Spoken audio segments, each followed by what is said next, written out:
Okay, so now this TCL TV has a strange problem. It's a Roku TV. Okay, let's watch what it does when I plug it in. You're going to look for a flash. Ready? And here comes the flash. I plugged it in.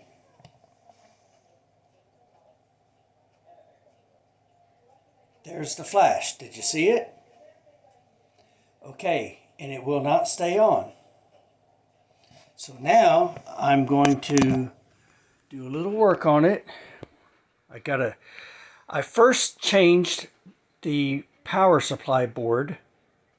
Okay, understanding that I get my parts through people on eBay who are doing the same thing I am. You just saw it flash again. They take in TVs, they take it apart, they sell the parts on eBay and try to get some money out of it. And I end up buying those parts. Sometimes I'm selling those parts. I buy the parts and I hope that the parts are working. Sometimes they don't work.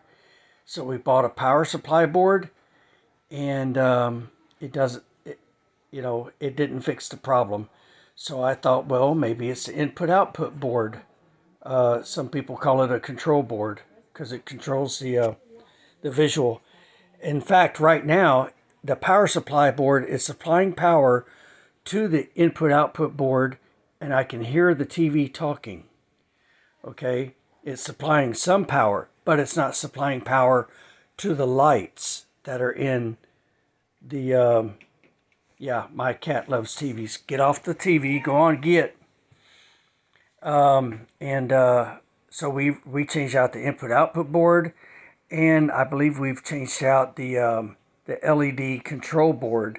This one's also got a LED driver board, and we changed that one out. And nothing has changed anything yet. Please stop scratching the TV. Go on, get. Get. Psst. He's such a good boy, but he loves TVs.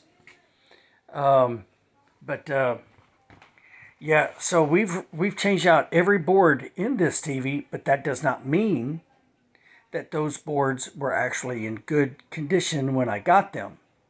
So I'm going to try another power supply board today. Talk to you again in a minute.